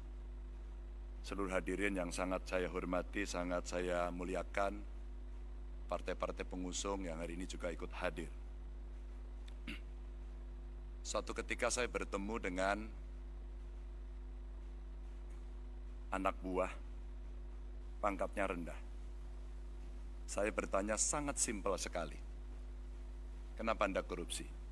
Disuruh, Pak. Kalau kamu disuruh, pimpinanmu minta, katakan 100. Berapa yang kamu cari? 200, Pak. Yang 100 buat siapa? Buat saya. Saya bagi kepada teman-teman. Lalu apa yang terjadi? Yang terjadi nanti akan ditiru oleh semuanya. Bapak Ibu, cerita pendek ini kemudian saya balik, saya dalami lagi bagaimana menurut Anda kita harus mencegah korupsi. Gampang, Pak. Ada teladan atau contoh dari pimpinan tidak? Pak, kalau tidak ada, jangan mimpi tinggi-tinggi, jangan ngomong muluk-muluk. Karena itulah sebenarnya praktek yang dihadapi dalam birokrasi. Bapak Ibu sekalian, kejadian itu kira-kira di tahun 2014. Dan di tahun 2013 KPK pernah datang dalam sebuah kontestasi pilkada di Jawa Tengah. Sebuah pertanyaan disampaikan pada calon-calon kira-kira seperti ini. Suasana lebih pada dialogis. Dan pada saat itulah semua punya komitmen tinggi. Maka sebenarnya kita tunggu adalah bagaimana praktek itu berjalan. Maka Bapak Ibu yang sangat saya hormati, saya senang hari ini saya bisa bersama Pak Mahfud. Saya punya beberapa slide yang bisa saya ceritakan. Pada saat saya bertemu dengan pengusaha, awalnya terjadi cerita atau rumors bahwa ya kalau Pak Ganjar dengan Pak Mahfud jangan-jangan ini dilibas semuanya ini. Lalu kami mengkonfirmasi kepada para pengusaha, benarkah kejadian itu? Benarkah perasaan itu yang Anda rasakan? Tidak, Pak. Kalau kami berusaha dan ada kepastian hukum, maka pada saat itulah sebenarnya kenyamanan kami akan terjaga. Kami hanya memberikan contoh saja, bahwa komitmen itu ditunjukkan dengan evidence base. Dengan sebuah bukti seperti apa yang tadi ditampilkan di depan. Yang berikutnya juga, bagaimana kemudian dari komitmen itu mesti kita wujudkan dalam gerak nyata. Kami sebut sebagai gaspol. Menggandakan anggaran, bagaimana caranya pertumbuhan ekonomi dihitung betul-betul, governance dilakukan, hukum ditegakkan. Pasti pendapatan akan mengalir dengan baik, karena potensi kita tinggi. Yang berikutnya adalah sikat KKN. Dan birokrasi dipoles dengan digitalisasi. Karena kalau regulasi sudah baik, sistem kelembagaannya sudah baik, maka aktor yang mesti kita pilih juga harus baik. Maka pada tingkat berikutnya Bapak Ibu, kami punya beberapa catatan yang bisa saya sampaikan kepada Bapak Ibu sekalian. Inilah beberapa cara mencegah menurut kami. Yang pertama, digitalisasi sistem keuangan, dan dengan cara digitalisasi sebenarnya penghematan bisa dilakukan. Transaksi tunai itu sulit untuk dilacak, maka mesti ada pembatasan. Kalau tidak salah yang 100 juta itu mesti jadi komitmen. E-budgeting, e-planning untuk transparansi dalam birokrasi menjadi sebuah kewajiban. Dan tentu saja transparansi anggaran, transaksi yang jelas asal-usulnya, serta anggaran yang benar-benar harus sampai pelaksana mesti dikontrol dari pemimpin tertinggi. Dan itulah dashboard yang dibutuhkan setiap hari untuk pemimpin melihat, memimpin pemberantasan korupsi secara langsung. Maka penguatan kelembagaan bisa dilakukan dengan, kalau tadi disampaikan Pak Gufron, koordinasi di antara kelembagaan yang ada. Dari APH, kewenangan penuh untuk investigasi yang mengembalikan independensi KPK. Dan ketika KPK independen, maka menjaga independensi dan integritas oleh aparatur di KPK itu penting. Tidak untuk bisa diintervensi oleh siapapun. Kejaksaan, kepolisian juga bisa mendorong transparansi proses untuk masyarakat dan penegakan hukum yang bebas dari intimidasi. Dan tentu saja instrumen LHKPN. Bapak Ibu, LHKPN bukan cerita yang sulit. Kami di ruangan ini pernah bersama-sama dengan DPRD pada saat itu mendapatkan penghargaan. Karena ketika macet ternyata kuncinya gampang. Undang KPN, suruh ngisi saat itu, selesai semuanya.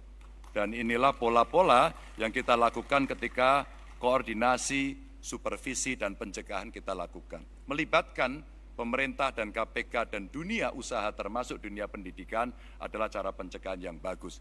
Dan penguatan LHKPN itu didorong dengan memperkuat sistem whistleblowing dari masyarakat yang dijamin kerahasiaannya dan tentu dengan anonim dan evidence base yang memang betul-betul terjadi. Bapak Ibu, regulasi yang punya efek jera ini betul-betul mesti didorong agar konflik kepentingan bisa kita jaga untuk tidak terjadi adanya konflik itu. Dan tentu saja menegakkan kode etik, lalu mengawasi kekayaan yang tidak sesuai dengan profil tadi di LHKPN, dan meminimalisasi rangkap jabatan. Dan lalu, kalau itu tidak jera, deterrent efeknya adalah memiskinkan koruptor. Saya kira Nusa Kambangan tempat terbaik untuk itu. Dan Bapak Ibu, wajib pengenaan tambahan pasal terkait dengan TPPU dan pengesahan RUU perampasan aset. Inilah respon yang bisa kita berikan dengan cara yang cukup gamblang. Bapak Ibu sekalian, sekali lagi, komitmen ini bisa berjalan kalau ada contoh. Maka sinergi antar lembaga menjadi penting. Kenapa TNI menjadi penting? Kita melihat yang illegal ekonomi, termasuk tadi tambang-tambang ilegal, apalagi yang di perbatasan, rasanya penegak hukum perlu dibantu. Karena situasi-situasi yang sulit, yang kadang-kadang mereka di-backup oleh kekuatan-kekuatan yang luar biasa, maka tindakan luar biasa juga harus bisa dilakukan, tanpa itu tidak akan berjalan. Peningkatan transparansi untuk penanganan kasus korupsi sehingga orang tahu sampai di mana, berjalan atau tidak, dan mempererat koordinasi antara penegak hukum yang tadi disampaikan. Termasuk cross-check berkala anggaran dari seluruh lembaga yang mengelola anggaran, termasuk publikasi hasil audit lembaga. Ini untuk meningkatkan kepercayaan masyarakat. Apapun dalam pemerintahan, dalam kekuasaan, kepercayaan adalah nomor satu. Kalau tidak merosot, KPK sendiri mengakui itu. Inilah rebound yang mesti kita lakukan, karena penanganan korupsi bukan hanya tanggung jawab KPK, tapi tanggung jawab kita semua.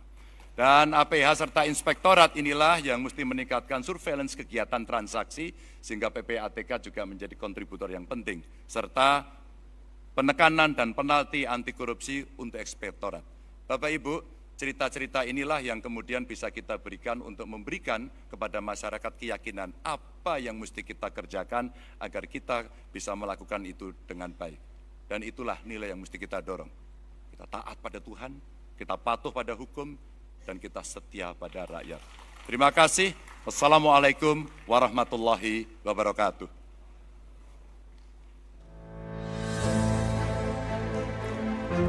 Terima kasih Bapak Ganjar Pranowo dan Bapak Mahfud MD yang telah menyampaikan respon dan komitmen anti korupsinya. Kami silakan untuk kembali ke tempat duduk.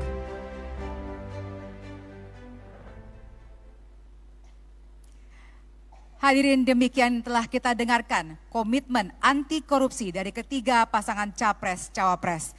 Tentunya siapapun yang akan memimpin bangsa ini, semoga semangat pemberantasan korupsi di Indonesia semakin kuat.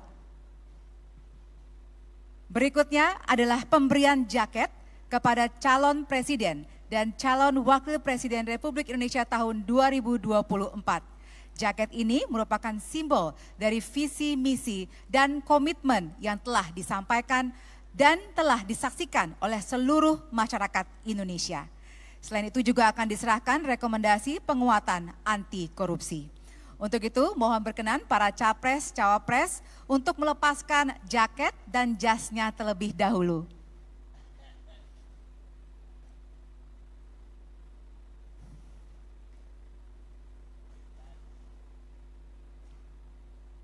Terima kasih atas kerjasamanya Bapak-Bapak. Langsung saja kita akan mulai. Kami undang dari pasangan calon nomor urut 1 untuk naik ke atas panggung.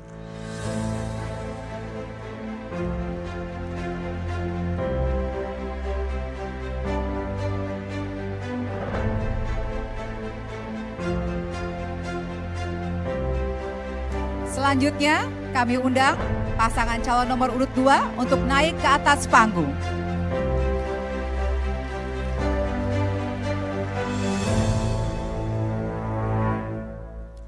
Selanjutnya pasangan calon nomor urut 3 kami undang naik ke atas panggung.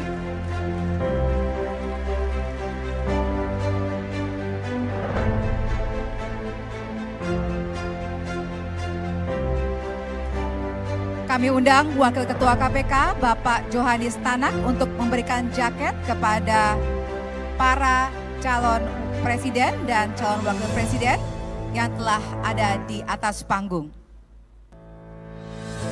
Selanjutnya Bapak Johanis Tanak akan memberikan jaket kepada masing-masing pasangan calon.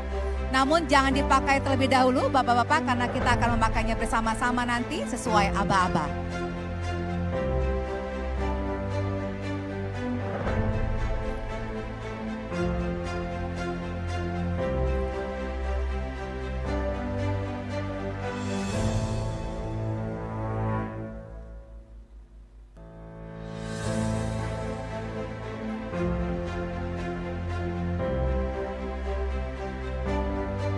Terima kasih Bapak Johanis Tanak yang telah memberikan jaket kepada para pasangan calon. Kami silahkan kembali ke tempat duduk. Selanjutnya para Capres-Cawapres dapat mengenakan jaket ini bersama-sama sesuai dengan aba-aba dari saya. Silahkan dibuka terlebih dahulu. Mari kita hitung bersama Bapak Ibu sekalian. 1, 2, 3. Silahkan Bapak-Bapak dikenakan jaketnya. Jaket ini merupakan simbol dari visi, misi, dan komitmen yang telah disampaikan dan telah disaksikan oleh seluruh masyarakat Indonesia. Kita berikan tepuk tangan atas komitmen pemberantasan korupsi para Capres-Cawapres tahun 2024.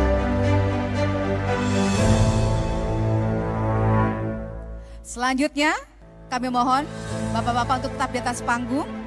Akan dilakukan penyerahan rekomendasi penguatan anti korupsi. Kami undang ke atas panggung Wakil Ketua KPK Bapak Alexander Marwata.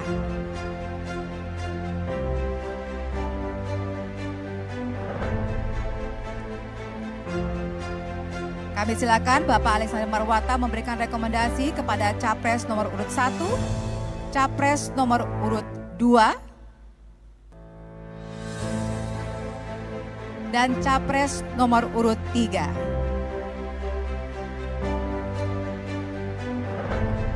Terima kasih Bapak Alexander Marwata. Kami persilakan kembali ke tempat duduk. Kepada para Capres-Cawapres, kami harap tetap di atas panggung. Kita berikan tepuk tangan sekali lagi untuk komitmen pemberantasan korupsi para Capres-Cawapres tahun 2024. Selanjutnya kita akan memasuki sesi foto bersama. Untuk itu kami mengundang ke atas panggung Ketua KPK, Ketua Dewas KPK, Ketua Bawaslu, dan Wakil Ketua KPK untuk berfoto bersama di atas panggung.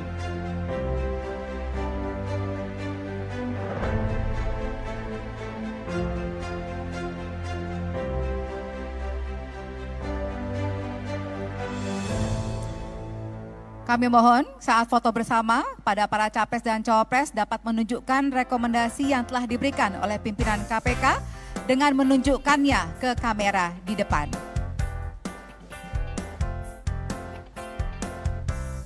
Boleh rekomendasinya dipegang bersama-sama antara Capres dan Cawapresnya?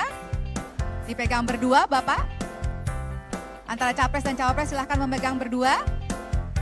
Baik, silakan juru foto untuk mengabadikan momen ini. Inilah momen komitmen dari para Capres dan Cawapres tahun 2024 terhadap pemberantasan korupsi di Indonesia.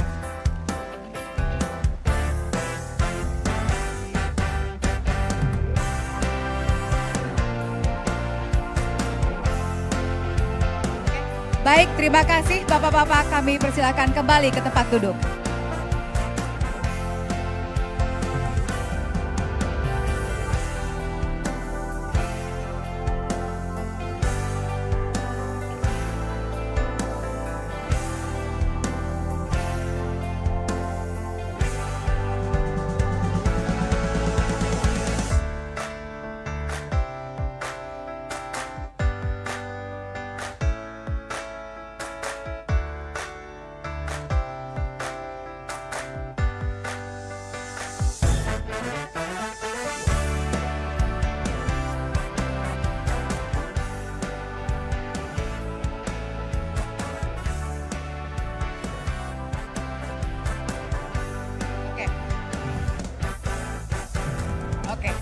Baik, Bapak-Bapak, kami persilakan untuk kembali ke tempat duduk karena acara akan dilanjutkan setelah ini.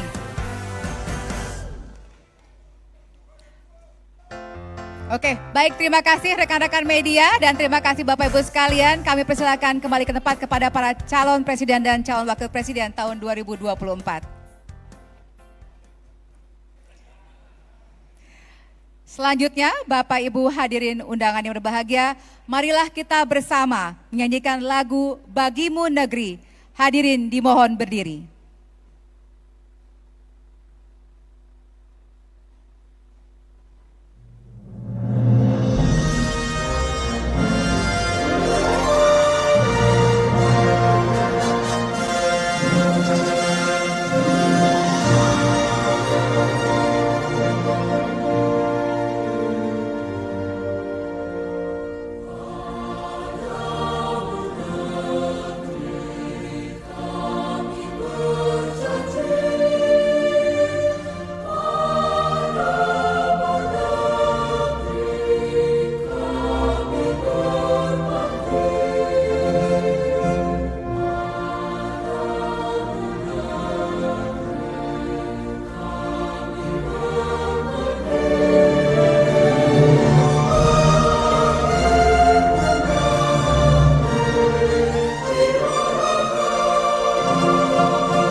Hadirin disilahkan duduk kembali.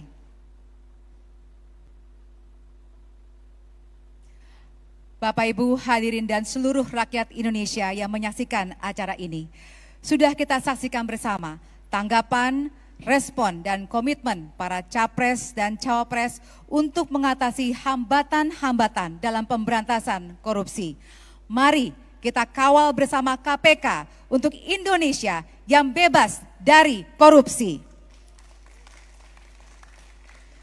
kami mengucapkan terima kasih kepada Bapak Ibu yang telah hadir dalam kegiatan Paku Integritas Capres-Cawapres Republik Indonesia tahun 2024. Kita berikan tepuk tangan sekali lagi untuk mengapresiasi komitmen dari para Capres dan Cawapres.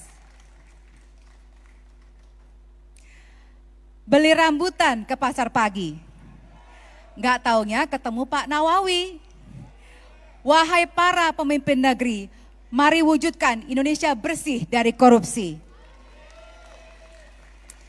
Akhirnya saya Valerina Daniel undur diri. Sampai jumpa di lain kesempatan. Wassalamualaikum warahmatullahi wabarakatuh. Salam sehat, salam sejahtera untuk kita semua.